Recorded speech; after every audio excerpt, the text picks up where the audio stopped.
She's an atheist, and on our endless debates on the existence of God and all that we talk about, she has two claims. She makes two claims. When I pose her with the question of what the Quran says in terms of the existence of the universe and the world and how it states many facts, she turns around and she says, well, that knowledge was not just for the Quran, it actually existed before the Quran. There's scriptures, there is books before the Quran was even written, detailing information about the universe. So it's not just this knowledge that is superior to the Quran. What do I say back to that? Is she lying? Do scriptures exist? I mean, I have ignorance myself, but, is this knowledge, was this available before the Quran was written? And secondly, another claim she makes is that I give the analogy of, you have something in creation, who knows it? The Creator will know about everything about it. And I talk about, if there is no God, how can we possibly exist if you keep on going further and further and further and back? There's no end, and if there's no end, how do we exist? But then she says, well, from a religious point of view, you say, well, God is the end. Well, I say as an atheist, who says God is the end? Who created God? That's my question. Thank you. Sister has posed two questions which are again common. The first question is that all the things mentioned in the Quran were already present before. So what's new? It's present in other scriptures and other books, etc. That's the first question. The second question is, who created God? As far as the first question is concerned, I do agree that certain things were present in time before the Quran, but they were not called as established facts. They were not called as established facts. For example, the thing I quoted that the sun, previously people thought that the sun rotating. There are certain things which were there in the Greek history and the philosophical history.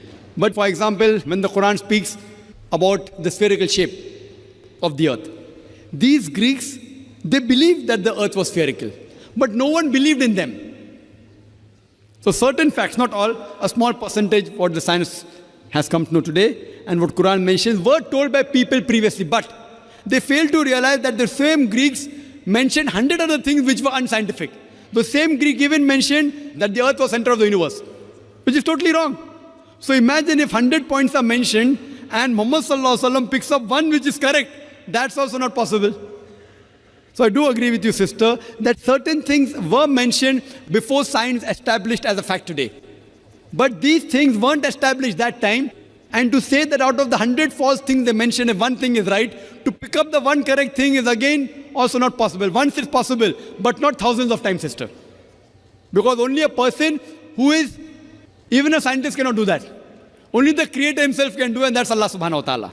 So I do agree with you, but that portion which has been mentioned earlier in earlier scriptures and other philosophical books is a small portion, but that too, along with that portion, there are other things which are unscientific mixed with that.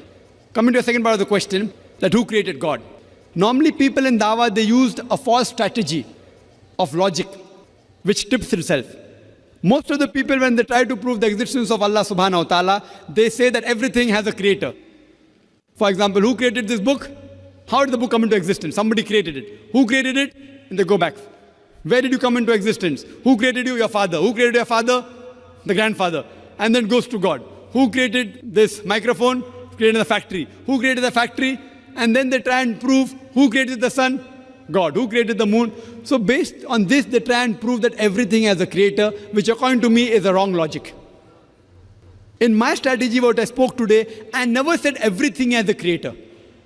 That is the atheist who told me that the first person who will tell about the mechanism of this thing is the creator. I never said that. I say every created thing has a creator. But by definition, Almighty God is uncreated. It is like there's a person, suppose my friend, he comes and tells me that my brother John was admitted in the hospital. He gave birth to a baby. Was it a girl or a boy? Can you guess, sister? Was it a girl or a boy? Brother John gave birth to a baby. Was it a girl or a boy? Brother John was admitted to the hospital. He gave birth to a baby. Was it a girl or a boy? Can you guess? You can't guess. Can anyone guess? How can a man have a baby? So to ask the question, he gave birth to a baby, was it a girl or a boy, is illogical. So same thing, the definition of Allah is uncreated. The moment you say who created Allah, he ceases to be Allah. Therefore, the definition of God is uncreated. Therefore, Almighty God has got no creator, if He is a true Almighty God. Hope that answers the question.